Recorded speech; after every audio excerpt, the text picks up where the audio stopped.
أعوذ بالله من الشيطان الرجيم. بسم الله الرحمن الرحيم. ألف لام ميم صاد. كتاب أنزل إليك فلا يكن في صدرك حرج منه لتنذر به وذكرى للمؤمنين. اتبعوا ما أنزل إليكم من ربكم ولا تتبعوا من دونه أولياء قليلا ما تذكرون. وكم من قرية أهلكناها فجاءها بأسنا بياتا أو هم قائلون. فما كان دعواهم إذ جاءهم بأسنا إلا أن قالوا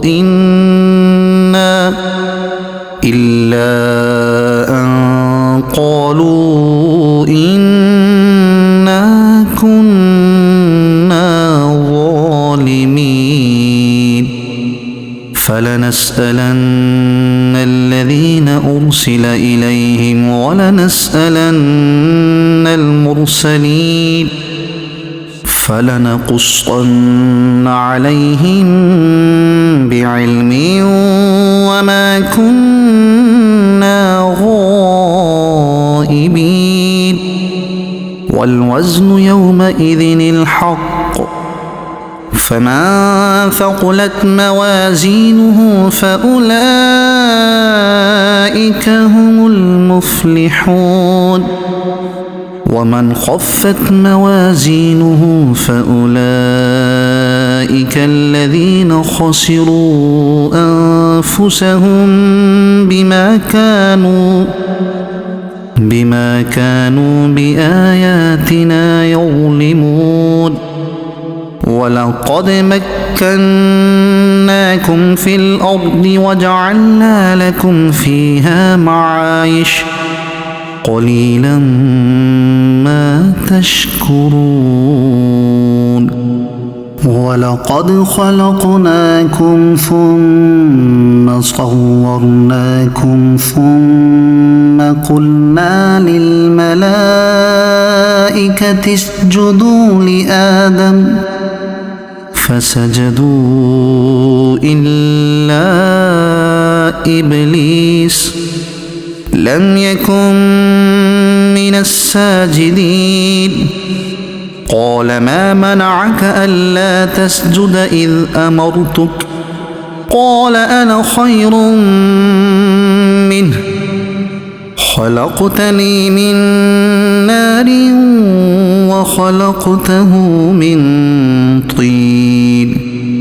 قال فاهبط منها فما يكون لك أن تتكبر فيها فاخرج إنك من الصاغرين. قال أنظرني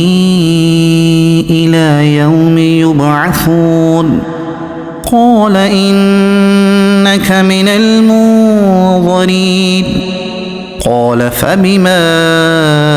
أغويتني لأقعدن لهم صراطك المستقيم ثم لآتينهم من بين أيديهم ومن خلفهم وعن أيمانهم وعن شمائلهم ولا تجد أكثرهم شاكرين. قال اخرج منها مذءوما مدحورا لمن تبعك منهم لأملأن جهنم منكم أجمعين. ويا آدم اسكن أنت وزوجك الجنة فكلا من حيث شئتما ولا تقربا هذه الشجرة فتكونا من الظالمين. فوسوس لهما الشيطان ليبدي لهما ما وري عنهما من سوآتهما وقال ما نهاكما ربكما عن هذه الشجرة إلا أن تكونا ملكين أو تكونا من الخالدين. وقاسمهما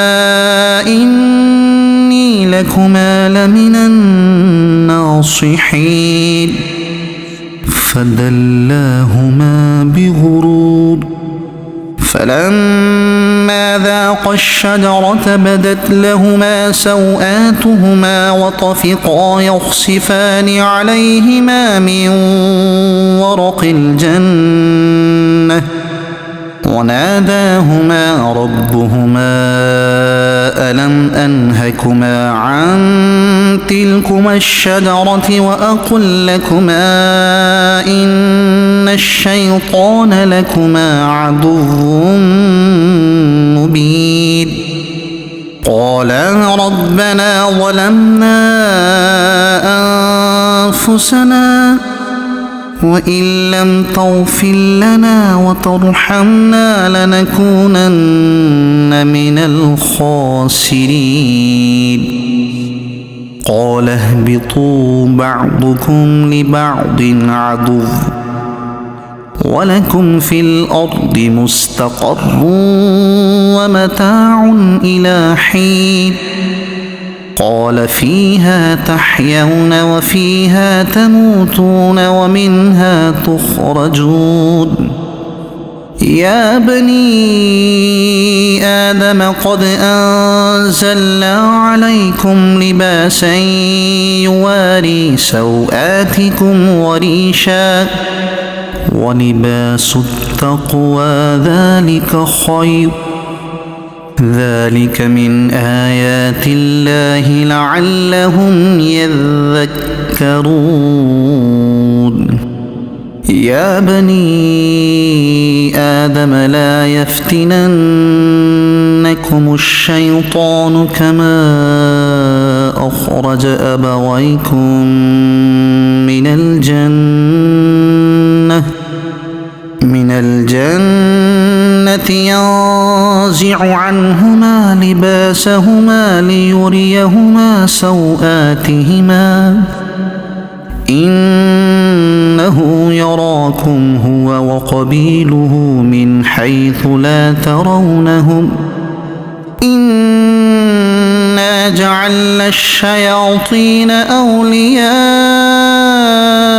للذين لا يؤمنون. وإذا فعلوا فاحشة قالوا وجدنا عليها آباءنا والله أمرنا بها. قل إن الله لا يأمر بالفحشاء أتقولون على الله ما لا تعلمون. قل أمر ربي بالقسط وأقيموا وجوهكم عند كل مسجد وادعوا مخلصين له الدين. وأقيموا وجوهكم عند كل مسجد وادعوه مخلصين له الدين كما بدأكم تعودون. فريقا هدى وفريقا حق عليهم الضلالة إنهم اتخذوا الشياطين أولياء من دون الله ويحسبون أنهم مهتدون. يا بني آدم خذوا زينتكم عند كل مسجد وكلوا واشربوا ولا تسرفوا إنه لا يحب المسرفين قل من حرم زينة الله التي أخرج لعباده والطيبات من الرزق قل هي للذين آمنوا في الحياة الدنيا خالصة يوم القيامة كذلك نفصل الآيات لقوم يعلمون قل إنما حرم ربي الفواحش ما ظهر منها وما بطن والإثم والبغي بغير الحق وأن تشركوا بالله ما لم ينزل به سلطانا وأن تقولوا على الله ما لا تعلمون ولكل أمة أجل فإذا جاء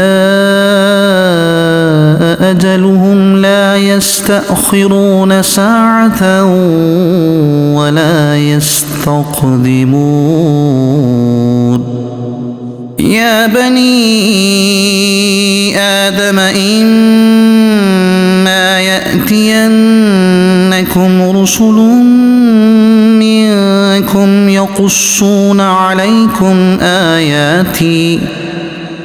يقصون عليكم آياتي فمن اتقى وأصلح فلا خوف عليهم ولا هم يحزنون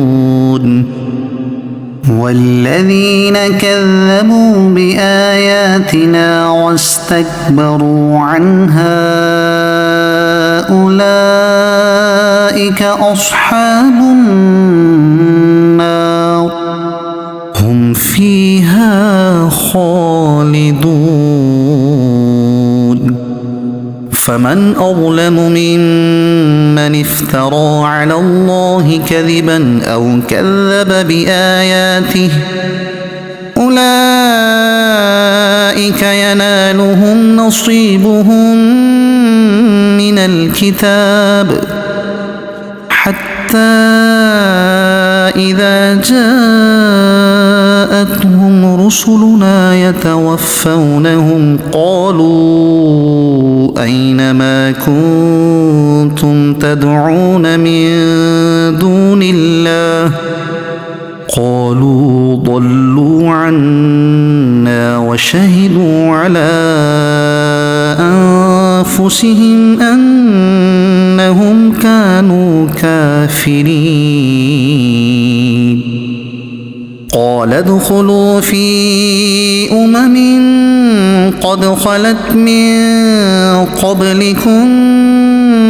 من الجن والإنس في النار كلما دخلت أمة لعنت أختها حتى إذا اداركوا فيها جميعا قالت أخراهم لأولاهم ربنا هؤلاء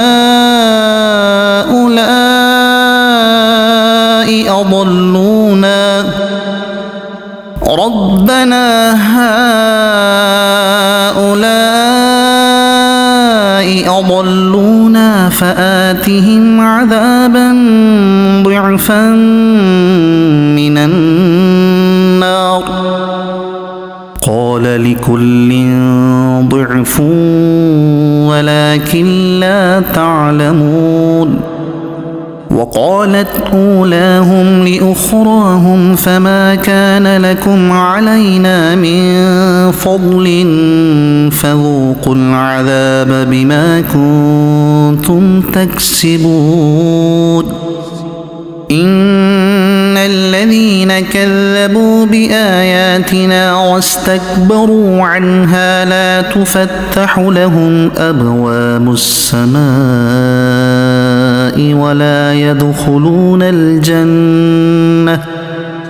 ولا يدخلون الجنة حتى يلج الجمل في سم الخياط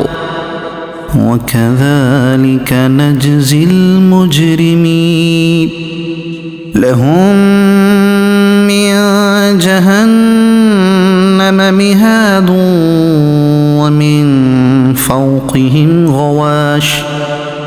وكذلك نجزي الظالمين والذين آمنوا وعملوا الصالحات لا نكلف نفسا إلا وسعها أولئك أصحاب الجنة هم فيها خالدون ونزعنا ما في صدورهم من غل تجري من تحتهم الأنهار وقالوا الحمد لله الذي هدانا لهذا وما كنا لنهتدي لولا أن هدانا الله لقد جاءت رسل ربنا بالحق ونودوا أن تلكم الجنة أورثتموها بما كنتم تعملون ونادى أصحاب الجنة أصحاب النار أن قد وجدنا ما وعدنا ربنا حقا فهل وجدتم ما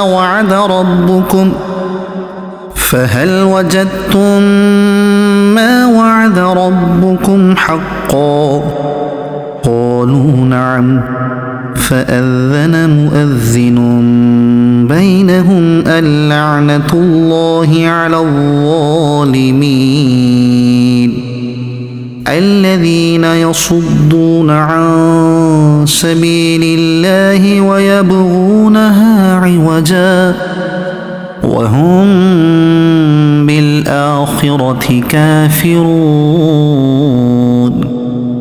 وبينهما حجاب وعلى الأعراف رجال يعرفون كلا بسيماهم ونادوا أصحاب الجنة أن سلام عليكم لم يدخلوها وهم يطمعون وإذا صرفت أبصارهم تلقاء أصحاب النار قالوا ربنا لا تجعلنا مع القوم الظالمين ونادى أصحاب الأعراف رجالا يعرفونهم بسيماهم قالوا ما أغنى عنكم جمعكم وما كنتم تستكبرون أهؤلاء الذين أقسمتم لا ينالهم الله برحمة ادخلوا الجنة لا خوف عليكم ولا أنتم تحزنون ونادى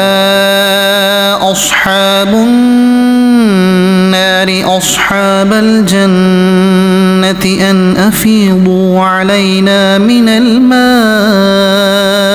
أو مما رزقكم الله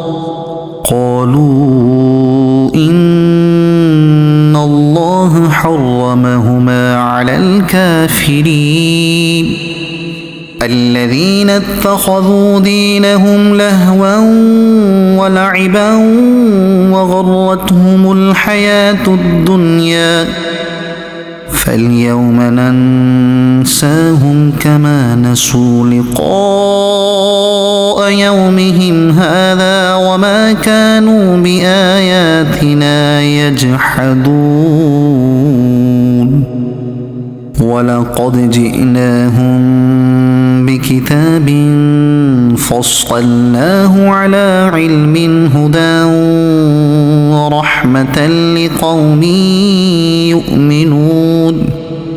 هل ينظرون إلا تأويله يوم يأتي تأويله يقول الذين نسوه من قبل قد جاءت رسل ربنا بالحق فهل لنا من شفعاء فيشفعوا لنا أو نرد فنعمل غير الذي كنا نعمل قد خسروا أنفسهم وضل عنهم ما كانوا يفترون إن ربكم الله الذي خلق السماوات والأرض في 6 أيام ثم استوى على العرش يغشي الليل النهار يطلبه حثيثا والشمس والقمر والنجوم مسخرات بأمره ألا له الخلق والأمر تبارك الله رب العالمين ادعوا ربكم تضرعا وخفية إنه لا يحب المعتدين ولا تفسدوا في الأرض بعد إصلاحها وادعوه خوفا وطمعا إن رحمة الله قريب من المحسنين وهو الذي يرسل الرياح بشرا بين يدي رحمته حتى إذا أقلت سحابا ثقالا سقناه لبلد ميت فأنزلنا به الماء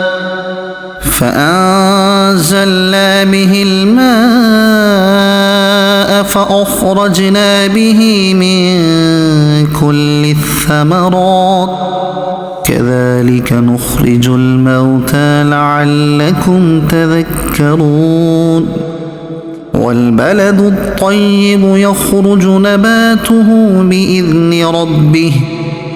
والذي خبث لا يخرج إلا نكدا كذلك نصرف الآيات لقوم يشكرون لقد أرسلنا نوحا إلى قومه فقال يا قوم اعبدوا الله ما لكم من إله غيره إني أخاف عليكم عذاب يوم عظيم قال الملأ من قومه إنا لنراك في ضلال مبين قال يا قوم ليس بي ضلالة ولكني رسول من رب العالمين أبلغكم رسالات ربي وأنصح لكم وأعلم من الله ما لا تعلمون أوعجبتم أن جاءكم ذكر من ربكم على رجل منكم لينذركم ولتتقوا ولعلكم ترحمون فكذبوه فأنجيناه والذين معه في الفلك وأغرقنا الذين كذبوا بآياتنا إنهم كانوا قوما عمين. وإلى عاد أخاهم هودا قال يا قوم اعبدوا الله ما لكم من إله غيره أفلا تتقون. قال الملأ الذين كفروا من قومه إنا لنراك في سفاهة وإنا لنظنك من الكاذبين. قال يا قوم ليس بي سفاهة ولكني رسول من رب العالمين أبلغكم رسالات ربي وأنا لكم ناصح أمين. أوعجبتم أن جاءكم ذكر من ربكم على رجل منكم لينذركم واذكروا إذ جعلكم خلفاء من بعد قوم نوح وزادكم في الخلق بسطة فاذكروا آلاء الله لعلكم تفلحون. قالوا أجئتنا لنعبد الله وحده ونذر ما كان يعبد آباؤنا فأتنا بما تعدنا إن كنت من الصادقين. قال قد وقع عليكم من ربكم رجس وغضب أتجادلونني في أسماء سميتموها أنتم وآباؤكم ما نزل الله بها من سلطان فانتظروا إني معكم من المنتظرين. فأنجيناه والذين معه برحمة منا وقطعنا دابر الذين كذبوا بآياتنا وما كانوا مؤمنين. وإلى ثمود أخاهم صالحا قال يا قوم اعبدوا الله ما لكم من إله غيره قد جاءتكم بينة من ربكم هذه ناقة الله لكم آية فذروها تأكل في أرض الله ولا تمسوها بسوء فيأخذكم عذاب أليم. واذكروا إذ جعلكم خلفاء من بعد عاد وبوأكم في الأرض تتخذون من سهولها قصورا وتنحتون الجبال بيوتا فاذكروا آلاء الله ولا تعثوا في الأرض مفسدين. قال الملأ الذين استكبروا من قومه للذين استضعفوا لمن آمن منهم أتعلمون أن صالحا مرسل من ربه قالوا إنا بما أرسل به مؤمنون. قال الذين استكبروا إنا بالذي آمنتم به كافرون. فعقروا الناقة وعتوا عن أمر ربهم وقالوا يا صالح ائتنا بما تعدنا إن كنت من المرسلين. فأخذتهم الرجفة فأصبحوا في دارهم جاثمين. فتولى عنهم وقال يا قوم لقد أبلغتكم رسالة ربي ونصحت لكم ولكن لا تحبون الناصحين. ولوطا إذ قال لقومه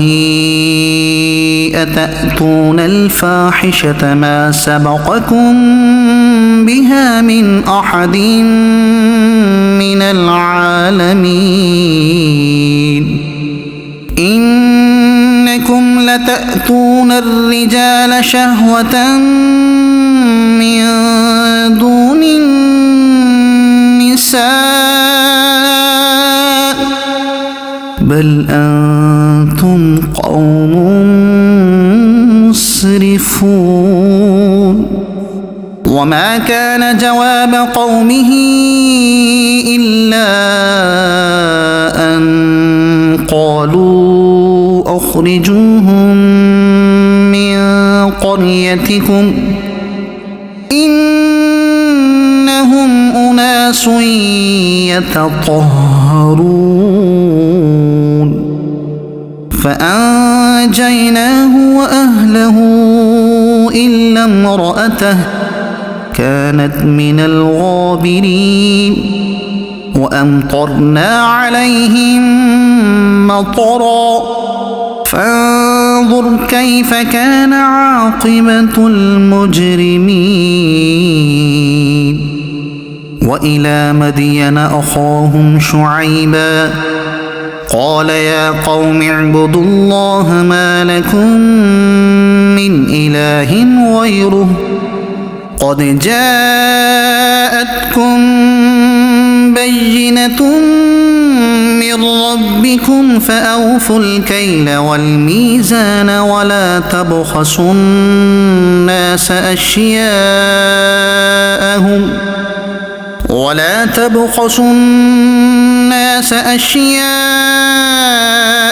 ولا تفسدوا في الأرض بعد إصلاحها ذلكم خير لكم إن كنتم مؤمنين. ولا تقعدوا بكل صراط توعدون وتصدون عن سبيل الله من آمن به وتبغونها عوجا واذكروا إذ كنتم قليلا فكثركم وانظروا كيف كان عاقبة المفسدين. وإن كان طائفة منكم آمنوا بالذي أرسلت به وطائفة لم يؤمنوا فاصبروا حتى يحكم الله بيننا وهو خير الحاكمين.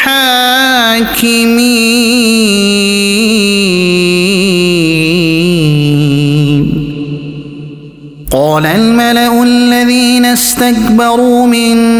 قومه لنخرجنك يا شعيب والذين آمنوا معك من قريتنا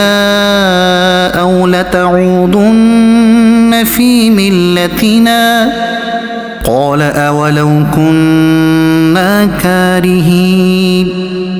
قد افترينا على الله كذبا إن عدنا في ملتكم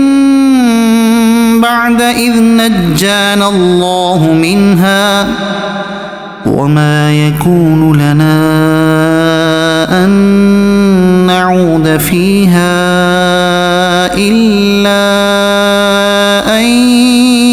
يشاء الله ربنا وسع ربنا كل شيء علما على الله توكلنا ربنا افتح بيننا وبين قومنا بالحق وأنت خير الفاتحين. وقال الملأ الذين كفروا من قومه لئن اتبعتم شعيبا إنكم إذا لخاسرون فأخذتهم الرجفة فأصبحوا في دارهم جاثمين. الذين كذبوا شعيبا كأن لم يغنوا فيها الذين كذبوا شعيبا كانوا هم الخاسرين. فتولى عنهم وقال يا قوم لقد أبلغتكم رسالات ربي ونصحت لكم فكيف آسى على قوم كافرين. وما أرسلنا في قرية من نبي إلا أخذنا أهلها بالبأساء والضراء لعلهم يضرعون ثم بدلنا مكان السيئة الحسنة حتى عفوا وقالوا قد مس آباءنا الضراء والسراء فأخذناهم بغتة وهم لا يشعرون. ولو أن أهل القرى آمنوا واتقوا لفتحنا عليهم بركات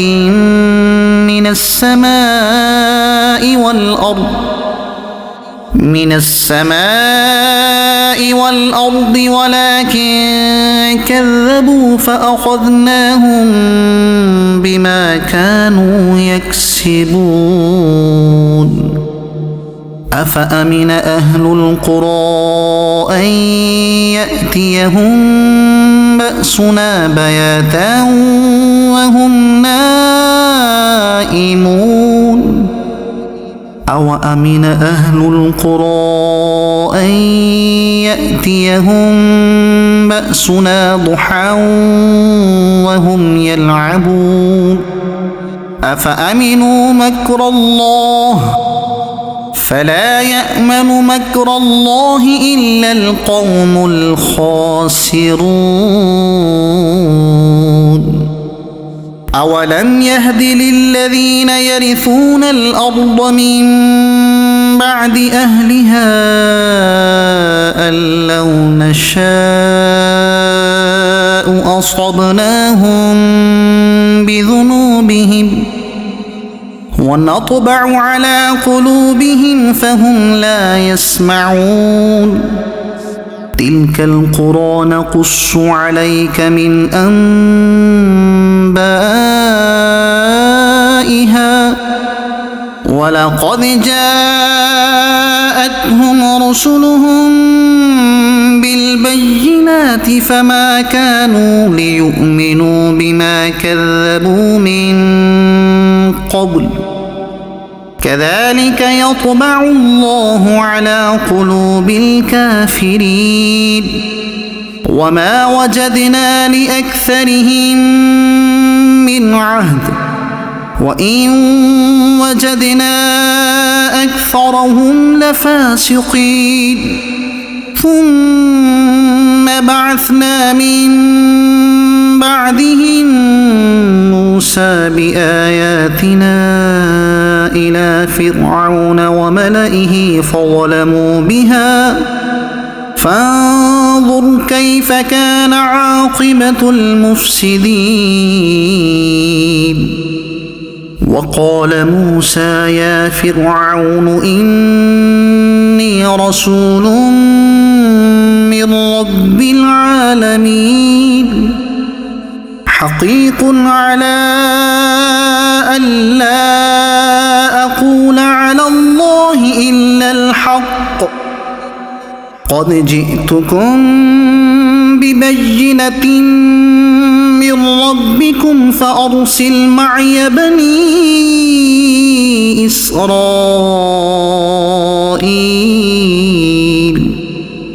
قال إن كنت جئت بآية فأت بها إن كنت من الصادقين فألقى عصاه فإذا هي ثعبان مبين ونزع يده فإذا هي بيضاء للناظرين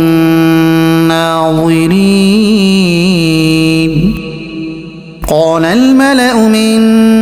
قوم فرعون إن هذا لساحر عليم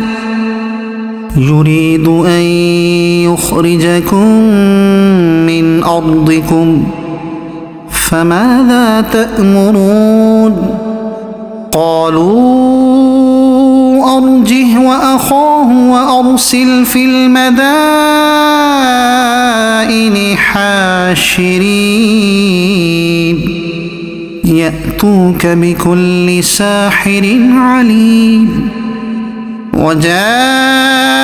السحرة فرعون قالوا إن لنا لأجرا إن كنا نحن الغالبين قال نعم وإنكم لمن المقربين قالوا يا موسى إما تلقي وإما أن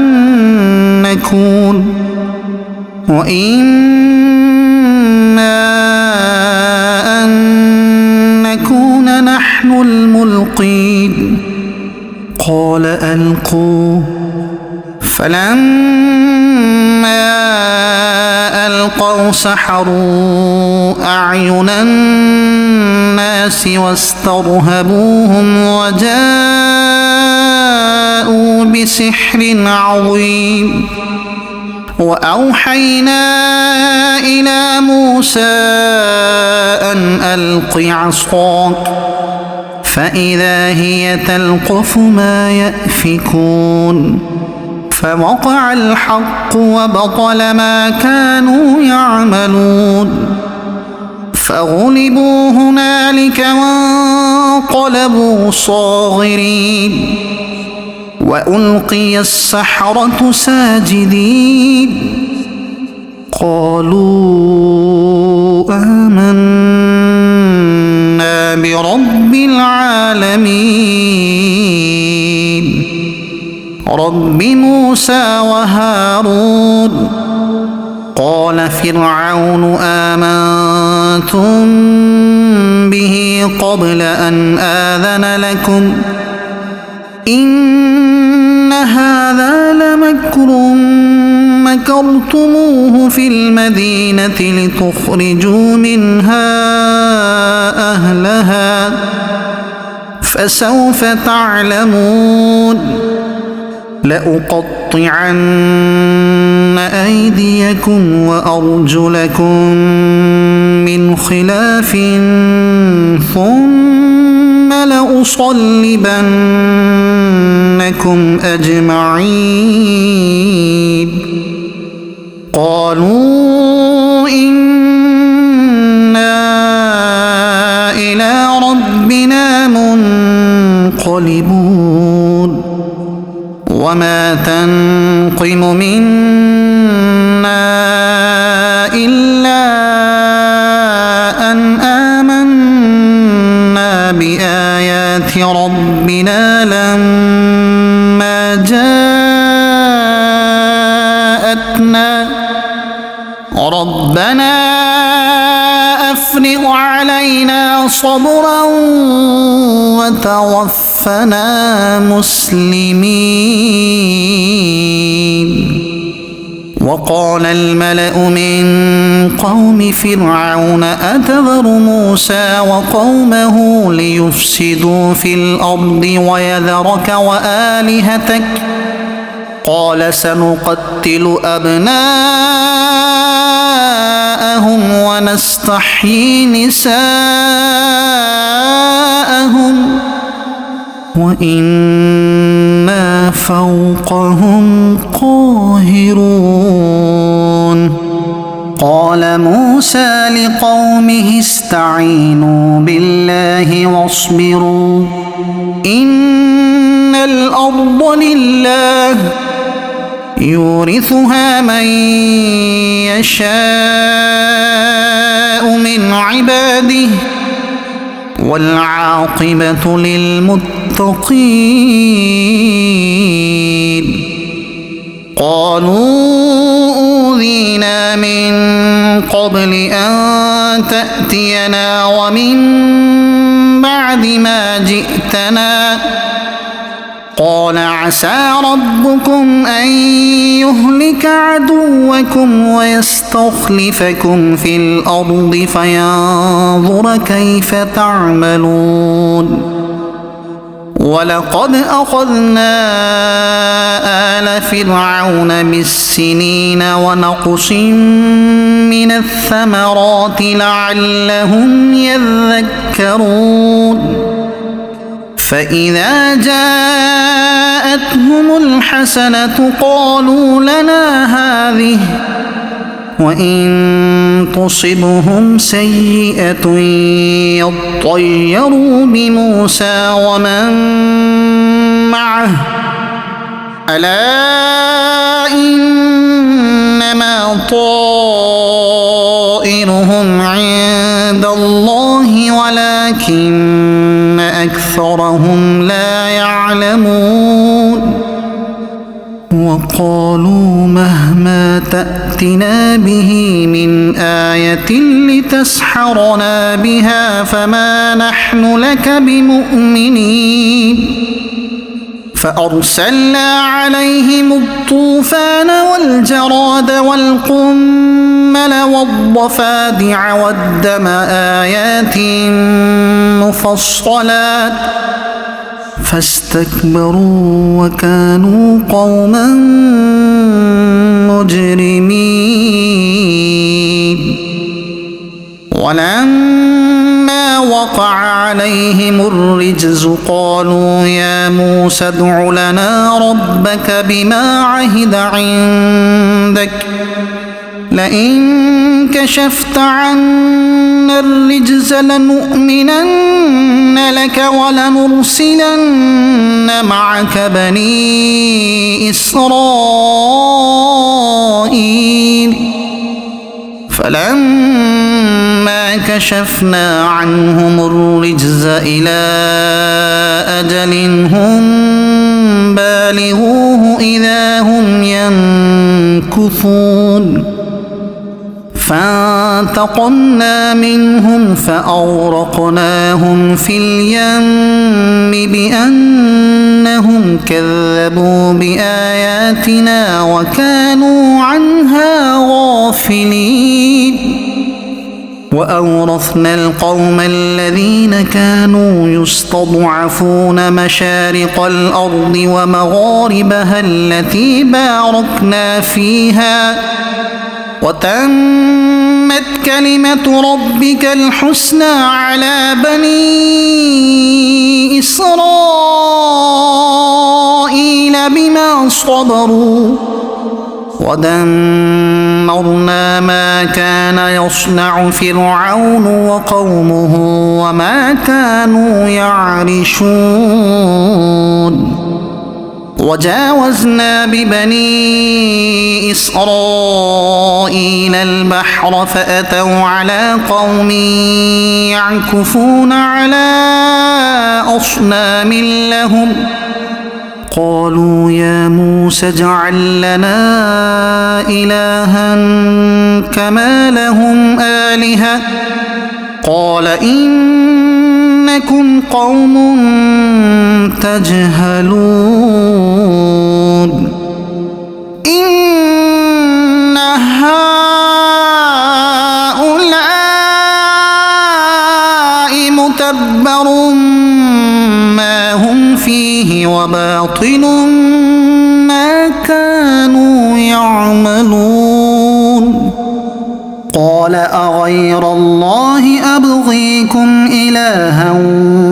وهو فضلكم على العالمين وإذ أنجيناكم من آل فرعون يصومونكم سوء العذاب يقتلون أبناءكم ويستحيون نساءكم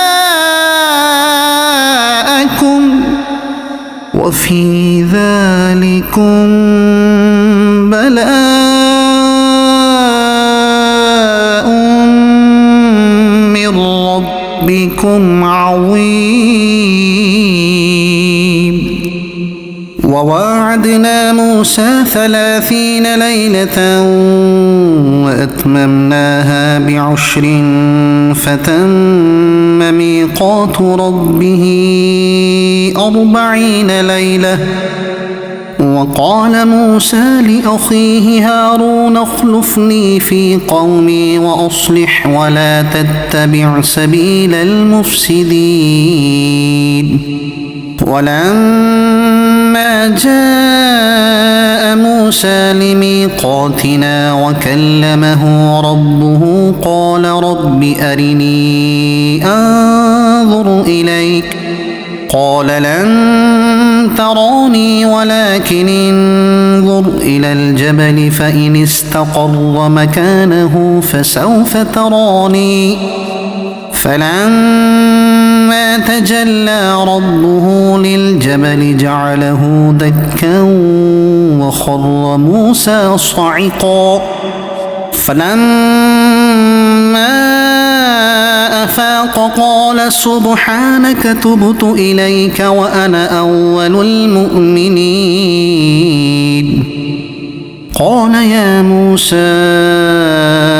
إني اصطفيتك على الناس برسالاتي وبكلامي فخذ ما آتيتك وكن من الشاكرين وكتبنا له في الألواح من كل شيء موعظة وتفصيلا لكل شيء فخذها بقوة وأمر قومك يأخذوا بأحسنها سأريكم دار الفاسقين سأصرف عن آياتي الذين يتكبرون في الأرض بغير الحق وإن يروا كل آية لا يؤمنوا بها وإن يروا سبيل الرشد لا يتخذوه سبيلا وإن يروا سبيل الغي يتخذوه سبيلا ذلك بأنهم كذبوا بآياتنا وكانوا عنها غافلين والذين كذبوا بآياتنا ولقاء الآخرة حبطت أعمالهم هل يجزون إلا ما كانوا يعملون واتخذ قوم موسى من بعده من حليهم عجلا جسدا له خوار ألم يروا أنه لا يكلمهم ولا يهديهم سبيلا اتخذوه وكانوا ظالمين ولما سقط في أيديهم ورأوا أنهم قد ضلوا قالوا لئن لم يرحمنا ربنا ويغفر لنا لنكونن من الخاسرين ولما رجع موسى إلى قومه غضبان أسفا قال بئس ما خلفتموني من بعدي أعجلتم أمر ربكم وألقى الألواح وأخذ برأس أخيه يجره إليه قال ابن أم إن القوم استضعفوني وكادوا يقتلونني فلا تشمت بي الأعداء ولا تجعلني مع القوم الظالمين قال رب اغفر لي ولأخي وأدخلنا في رحمتك وأنت أرحم الراحمين إن الذين اتخذوا العجل سينالهم غضب من ربهم وذلة في الحياة الدنيا وكذلك نجزي المفترين والذين عملوا السيئات ثم تابوا من بعدها وآمنوا إن ربك من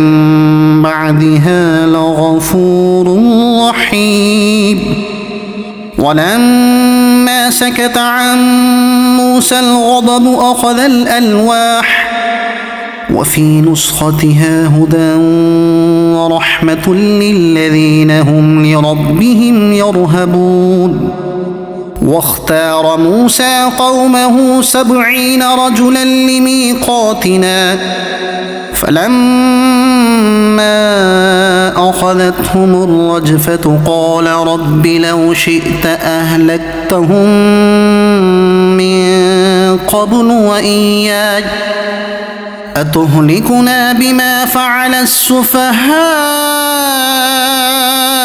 منا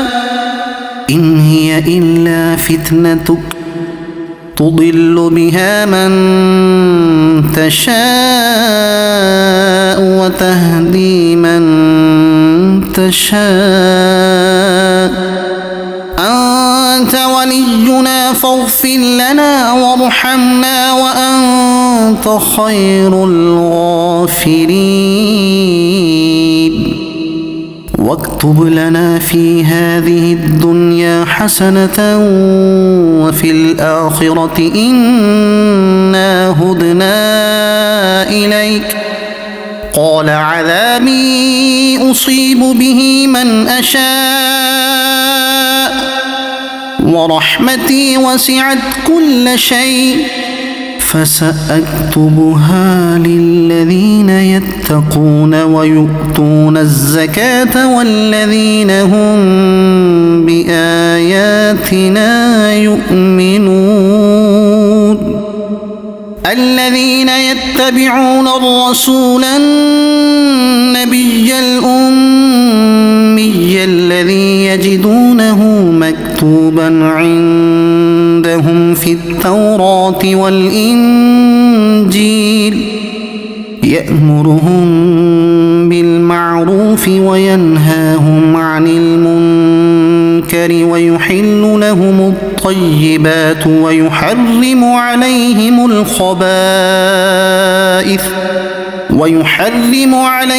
الخبائث ويضع عنهم إصرهم والأغلال التي كانت عليهم فالذين آمنوا به وعزروه ونصروه واتبعوا النور الذي أنزل معه أولئك هم المفلحون قل يا أيها الناس إني رسول الله إليكم جميعا الذي له ملك السماوات والأرض لا إله إلا هو يحيي ويميت فآمنوا بالله ورسوله النبي الأمي الذي يؤمن بالله وكلماته واتبعوه لعلكم تهتدون ومن قوم موسى أمة يهدون بالحق وبه يعدلون وقطعناهم 12 أسباطا أمما وأوحينا إلى موسى إذ استسقاه قومه أن اضرب بعصاك الحجر فانبجست منه 12 عينا قد علم كل أناس مشربهم وظللنا عليهم الغمام وأنزلنا عليهم المن والسلوى كلوا من طيبات ما رزقناكم وما ظلمونا ولكن كانوا أنفسهم يظلمون وإذ قيل لهم اسكنوا هذه القرية وكلوا منها حيث شئتم وقولوا حطة وادخلوا الباب سجدا نغفر لكم خطيئاتكم سنزيد المحسنين فبدل الذين ظلموا منهم قولا غير الذي قيل لهم فأرسلنا عليهم رجزا من السماء بما كانوا يظلمون واسألهم عن القرية التي كانت حاضرة البحر إذ يعدون في السبت إذ تأتيهم حيتانهم يوم سبتهم شرعا ويوم لا يسبتون لا تأتيهم كذلك نبلوهم بما كانوا يفسقون وإذ قالت أمة منهم لم تعظون قوما الله مهلكهم أو معذبهم عذابا شديدا قالوا معذرة إلى ربكم ولعلهم يتقون فلما فلما نسوا ما ذكروا به أنجينا الذين ينهون عن السوء وأخذنا الذين ظلموا بعذاب بئيس بما كانوا يفسقون فلما عتوا عما نهوا عنه قلنا لهم كونوا قردة خاسئين وإذ تأذن ربك ليبعثن عليهم إلى يوم القيامة من يسومهم سوء العذاب إن ربك لسريع العقاب وإنه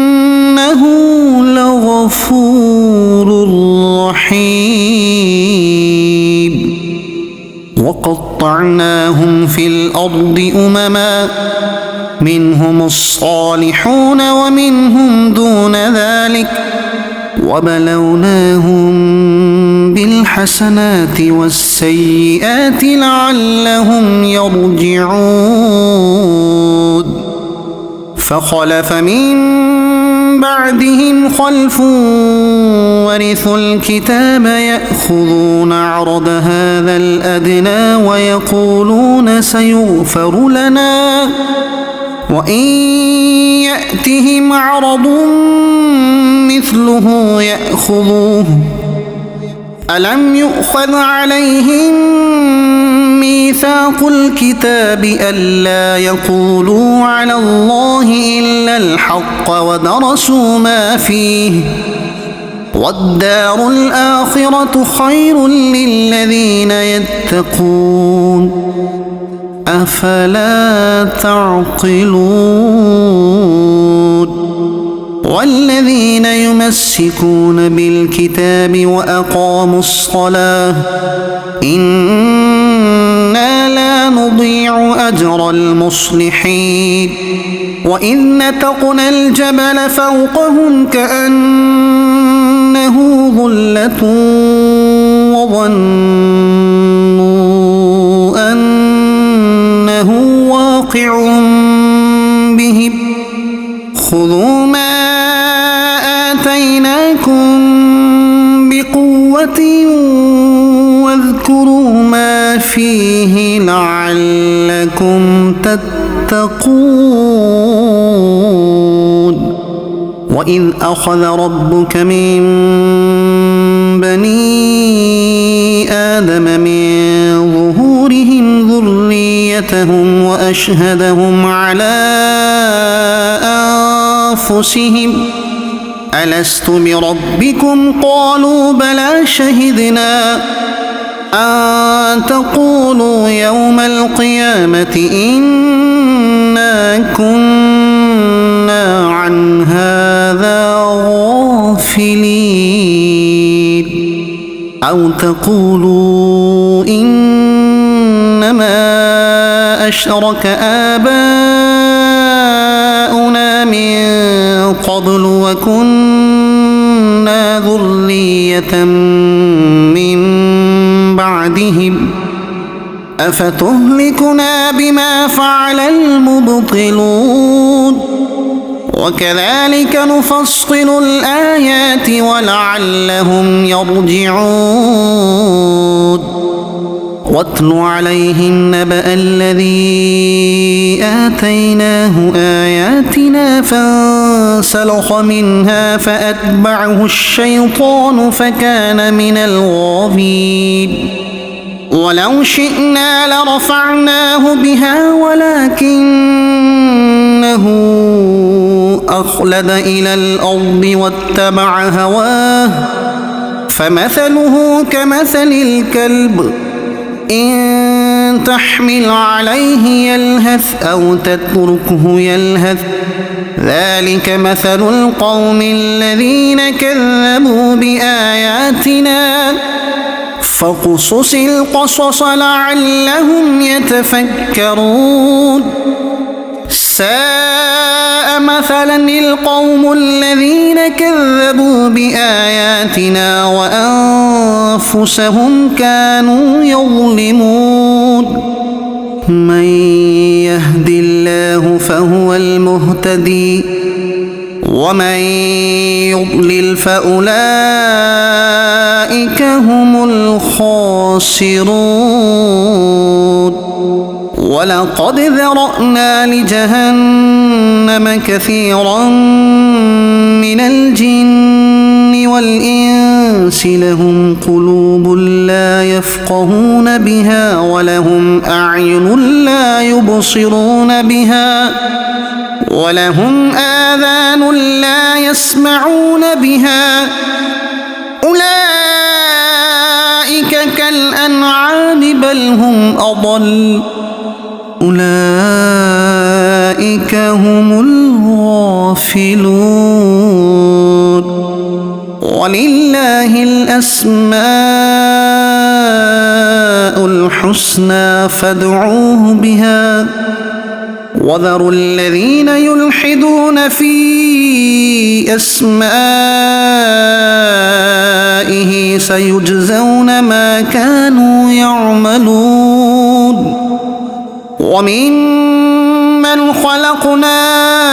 أمة يهدون بالحق وبه يعدلون والذين كذبوا بآياتنا سنستدرجهم من حيث لا يعلمون وأملي لهم إن كيدي متين أولم يتفكروا ما بصاحبهم من جنة إن هو إلا نذير مبين أولم ينظروا في ملكوت السماوات والأرض وما خلق الله من شيء وأن عسى أن يكون قد اقترب أجلهم فبأي حديث بعده يؤمنون من يضلل الله فلا هادي له ويذرهم في طغيانهم يعمهون يسألونك عن الساعة أيان مرساها قل إنما علمها عند ربي لا يجليها لوقتها إلا هو ثقلت في السماوات والأرض لا تأتيكم إلا بغتة يسألونك كأنك حفي عنها قل إنما علمها عند الله ولكن أكثر الناس لا يعلمون قل لا أملك لنفسي نفعا ولا ضرا إلا ما شاء الله ولو كنت أعلم الغيب لاستكثرت من الخير وما مسني السوء إن أنا إلا نذير وبشير لقوم يؤمنون هو الذي خلقكم من نفس واحدة وجعل منها زوجها ليسكن إليها فلما تغشاها حملت حملا خفيفا فمرت به فلما أثقلت دعوى الله ربهما لئن آتيتنا صالحا لنكونن من الشاكرين فلما آتاهما صالحا جعلا له شركاء فيما آتاهما فتعالى الله عما يشركون أيشركون ما لا يخلق شيئا وهم يخلقون ولا يستطيعون لهم نصرا ولا أنفسهم ينصرون وإن تدعوهم إلى الهدى لا يتبعوكم سواء عليكم أدعوتموهم أم أنتم صامتون إن الذين تدعون من دون الله عباد أمثالكم فادعوهم فليستجيبوا لكم إن كنتم صادقين ألهم أرجل يمشون بها أم لهم أيدي يبطشون بها أم لهم أعين يبصرون بها أم لهم آذان يسمعون بها قل ادعوا شركاءكم ثم كيدون فلا تنظرون إن وليي الله الذي نزل الكتاب وهو يتولى الصالحين والذين تدعون من دونه لا يستطيعون نصركم ولا أنفسهم ينصرون وإن تدعوهم إلى الهدى لا يسمعوا وتراهم ينظرون إليك وهم لا يبصرون خذ العفو وأمر بالعرف وأعرض عن الجاهلين وإما